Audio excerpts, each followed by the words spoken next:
Hola, bienvenidos al canal. Mi nombre es Alejandro Santana y el día de hoy vamos a resolver el ejercicio 4.5 del libro de Tippens, Física, Conceptos y Aplicaciones.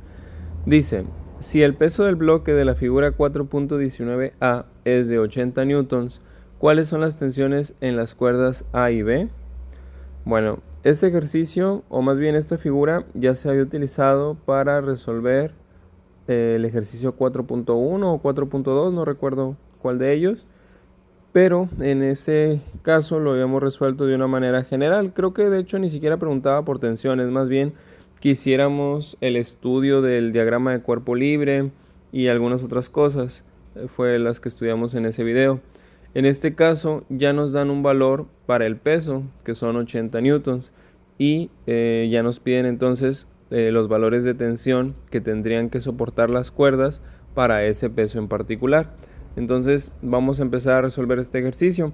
Este ejercicio, a diferencia de los anteriores, ya es un poquito más complicado porque ya tenemos aquí una cuerda que se encuentra en diagonal, es decir, ya no vamos a trabajar únicamente con fuerzas verticales puras o con fuerzas horizontales puras.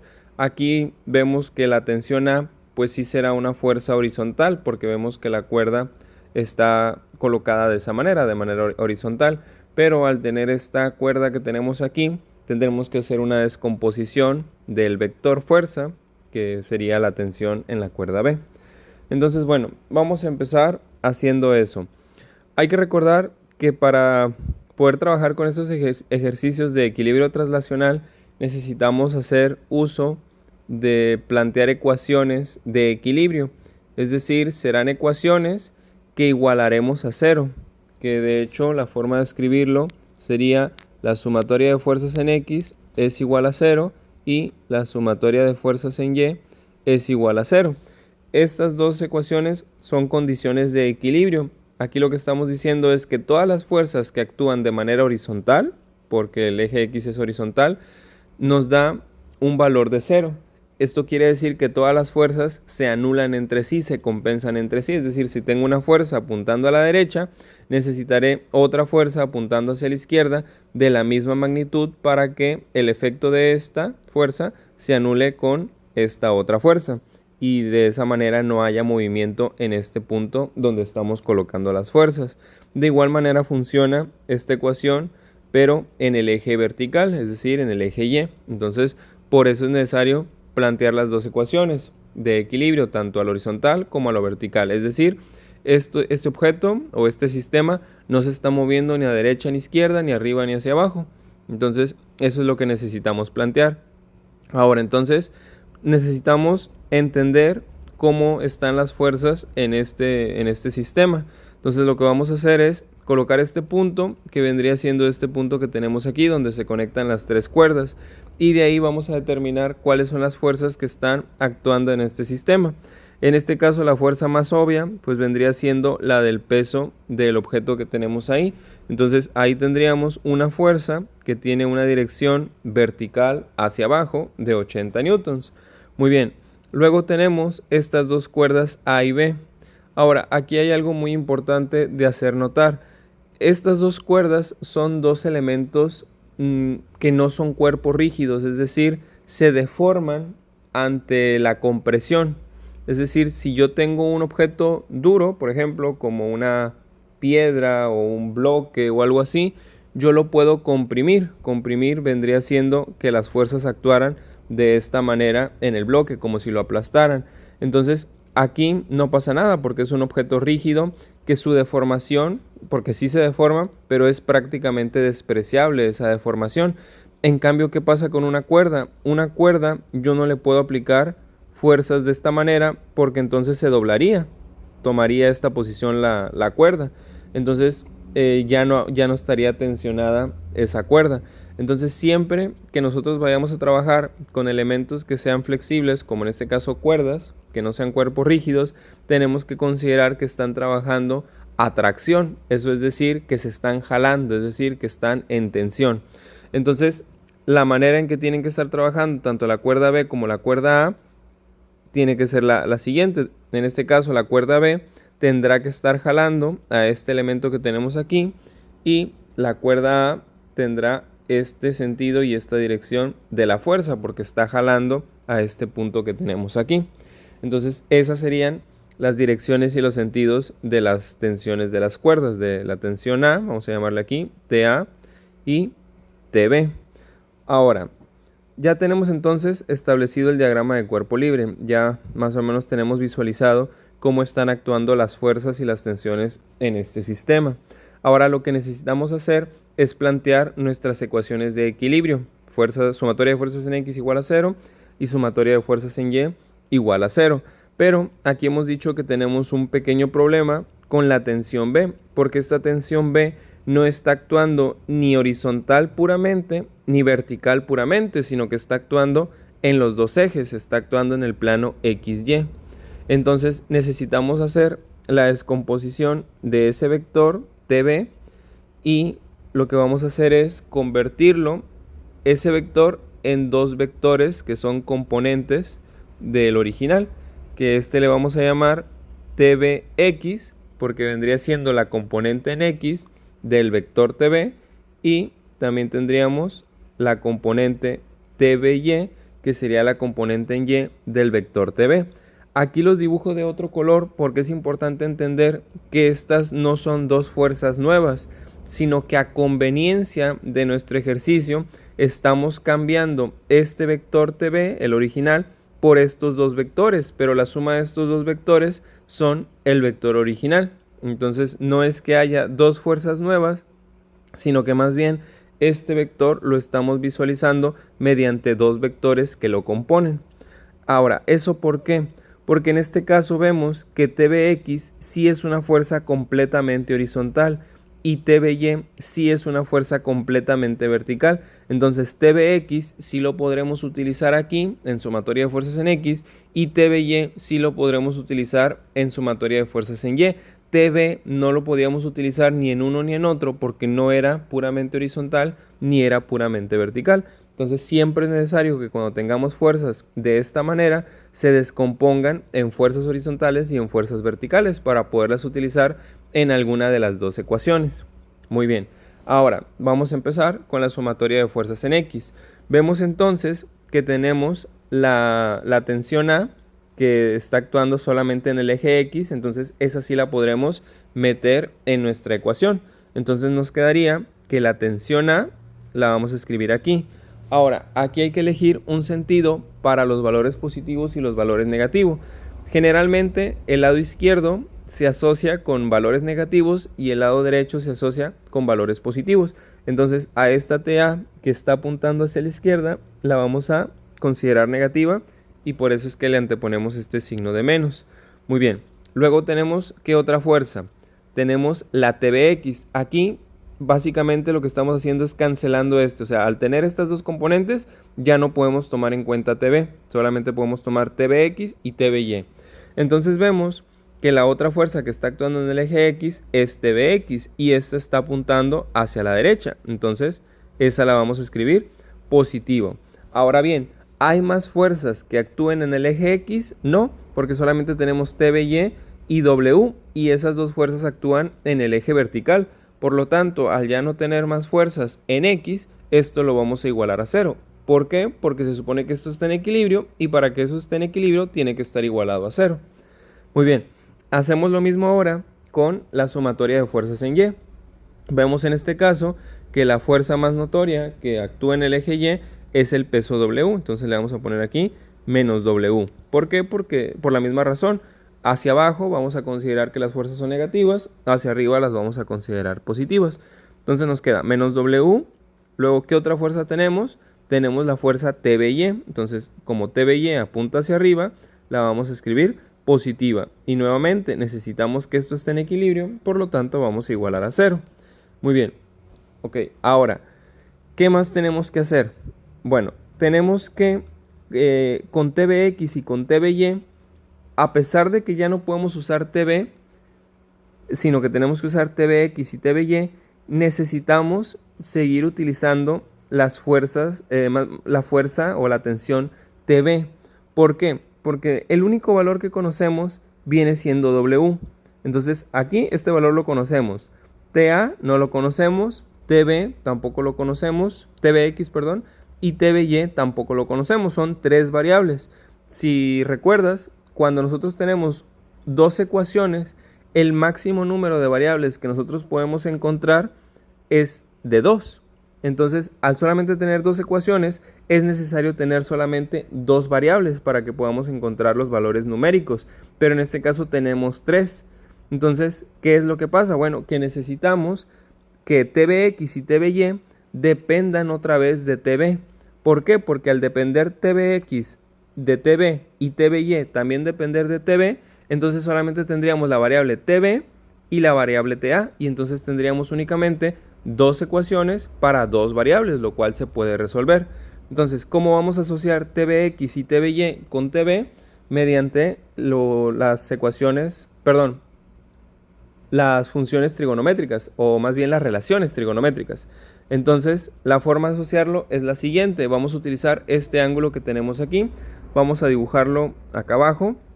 Tenemos que este vendría siendo nuestro vector TB. Aquí tenemos el ángulo de 40 grados. Ahí está. Y vemos que esto de aquí sería TBX y esto de acá vendría siendo TBY. De hecho, en el video del ejercicio 4.1 hay una explicación de cómo se hace la descomposición vectorial, pero vamos a verla rápido aquí por ser el primer ejercicio en donde realmente aplicamos esa descomposición. Bueno, aquí lo que tenemos es este ángulo de 40. Bueno, aquí podemos ver que esto es un ángulo recto, porque esta es una línea completamente horizontal y esta es una línea completamente vertical. Entonces, esto de aquí es un ángulo recto. Si aquí yo tengo 40 grados, este ángulo, ¿cuánto tendrá que medir para completar los 90 grados? Pues tendrá que medir 50. Luego, vemos aquí que esto es un ángulo recto. Vertical con horizontal forma un ángulo recto. Y aquí tendría 90 grados. Y si recordamos que todo triángulo en su interior tiene 180 grados, pues habrá que sacar cuentas para saber cuánto nos falta entre estos dos para completar 180. 50 más 90 son 140. Para 180 nos harían falta 40 grados. Entonces, por lo general, lo más conveniente es utilizar el ángulo que se forma entre el vector, es decir, entre esta línea, que era el vector original, y la componente en X, es decir, TBX. Entonces vamos a utilizar el ángulo de 40 grados. Bueno, ¿para qué vamos a usar eso? Bueno, vamos a recordar, por ejemplo, que la función o la relación seno de un ángulo se asocia con el cateto opuesto y con la hipotenusa del triángulo. Entonces, en este caso, ¿quién vendría siendo nuestro ángulo? Dijimos que íbamos a utilizar el de 40 grados. ¿Quién vendría siendo el cateto opuesto a este ángulo que tenemos aquí? Opuesto significa que está enfrente, entonces TBY es el lado que está enfrente al ángulo de 40 grados. Entonces aquí ponemos TBY entre la hipotenusa. ¿Quién es la hipotenusa? Era el vector original, que el vector original se llama TB simplemente. Entonces aquí abajo ponemos TB. Bueno, si nosotros queremos hacer una relación entre TB y TBY, pues simplemente TB que está dividiendo lo paso para acá multiplicando. Me queda TB por seno de 40 es igual a TBY. Y entonces vemos aquí que TBY yo lo puedo sustituir por otra expresión que depende ahora únicamente de TB. Y la misma razón o la misma idea se aplica para TBX. En este caso tendríamos que usar el coseno de 40 grados. Recordar que el coseno, bueno, vamos a escribirlo aquí, el coseno de un ángulo se asocia con el cateto adyacente y la hipotenusa. Ahora, ¿quién es el cateto adyacente? Adyacente significa que está a un lado. En este caso, como estamos tomando como referencia el ángulo de 40 grados, el lado que está junto al ángulo de 40 grados es TBX. Entonces, mi cateto adyacente es TBX entre mi hipotenusa, que sigue siendo TB. Nuevamente, TB que está dividiendo, lo paso al otro lado, pasaría multiplicando. TB por el coseno de 40 es igual a TBX. Y aquí ya tenemos una relación entre TBX y TB, que era justamente lo que queríamos, porque necesitamos tener únicamente dos variables, no tres. Entonces, ¿qué es lo que vamos a hacer con nuestro sistema de ecuaciones que teníamos en esta parte? Pues TBX, bueno, vamos a escribir primero menos TA más TBX, pero en lugar de escribir TBX, vamos a escribir TB por el coseno de 40. ¿Por qué? Porque TBX es igual a TB por coseno de 40. Esto es igual a 0. Y luego menos W más TBY. ¿Pero a qué es igual TBY? TBY es igual a TB por seno de 40. Entonces TB por seno de 40. Y de esta manera logramos que ya no haya tres variables, que era TA, TBX y TBY, sino que solamente tenemos dos variables, porque aquí tenemos TA y TB es la misma variable, entonces no cuentan como tres variables, sino nada más como dos variables. Entonces aquí lo que nos queda es que menos W lo podemos sustituir por su valor, que es 80, entonces aquí nos quedaría menos 80. Como ya no es una variable, lo podemos pasar al otro lado, pasaría sumando. Entonces nos quedaría TB por seno de 40 es igual a 80. Y si nosotros queremos despejar TB, pues simplemente pasamos al otro lado lo que está estorbando a TB con la operación contraria. ¿Qué está haciendo el seno de 40 a TB? Está multiplicando. Al pasarlo al otro lado, pasaría dividiendo. Entonces quedaría TB es igual a 80 entre el seno de 40. Y hacemos esa operación y eso nos da 124.46. Entonces aquí pondríamos 124.46 newtons, porque es una tensión, es una fuerza. Ok, entonces eso nos ayuda, ya teniendo el valor de TB, quiere decir que TB ya no lo consideramos como una variable, sino que ya es un valor conocido. Entonces en nuestra primera ecuación ya podemos sustituir este valor de 124 aquí, y entonces ya la única variable que tendríamos sería TA. Entonces nos quedaría menos TA más 124.46, porque ya no es necesario escribir TB, multiplicado por el coseno de 40 es igual a 0. Y entonces, si nosotros despejamos TA que está restando, si yo lo paso al otro lado, va a quedar sola y en positivo, porque sumarle 0 a TA, pues simplemente nos va a quedar TA. Entonces nos queda que 124.46 por el coseno de 40 es igual a TA. Está restando, pasa sumando. Y entonces, para obtener el valor de TA, pues simplemente hacemos la operación. 124.46 por el coseno de 40. Eso nos da 124.46 por el coseno de 40. Eso nos da 95.34. Entonces, tenemos que la tensión en A es de 95.34 newtons. Y ahí tendríamos la solución del ejercicio. Tenemos la tensión TA, 95, y la tensión TB, que son 124.46, y simplemente eso es lo que nos pregunta el ejercicio: ¿cuáles son las tensiones en las cuerdas A y B? Entonces, muy importante el hecho de pasar o de hacer depender tanto a TBX como a TBY del vector original de TB, y eso se va a lograr con las relaciones trigonométricas que son el seno y el coseno. Algo importante para tomar en cuenta y no perder tanto tiempo haciendo el análisis de seno, coseno y todo eso. Siempre trata de tomar el ángulo de referencia al ángulo que se forma entre el vector original, que en este caso era TB, y la componente horizontal, que es TBX. Siempre trata de tomar ese ángulo, porque de esa manera, siempre que tú tomes en cuenta ese ángulo, la componente horizontal se va a asociar con el coseno y la componente vertical se va a asociar con el seno. Si no lo haces así, pues vas a tener que estar haciendo estos triángulos para ver si TBX se va a asociar con el seno o se va a asociar con el coseno. Por ejemplo, en este caso, si hubiéramos utilizado el ángulo de referencia de 50, pues en este caso quedaría al revés. La componente en X, TBX, aquí lo tenemos, TBX sería igual a TB por el seno de 40 y no por el coseno. Entonces, para ganar un poquito más de rapidez y de hacerlo un poquito más mecánico esto, puedes utilizar esa técnica de siempre tomar este ángulo de referencia, el que se forma entre el ángulo original, entre el vector original y el vector que forma la componente en X. Y de esa manera siempre la componente en X se va a asociar con el coseno y la componente en Y se va a asociar con el seno. Bueno, espero que te haya servido la explicación. Seguiremos resolviendo este tipo de ejercicios y te invito a que te suscribas para que no te pierdas el contenido de esta serie y de muchas otras.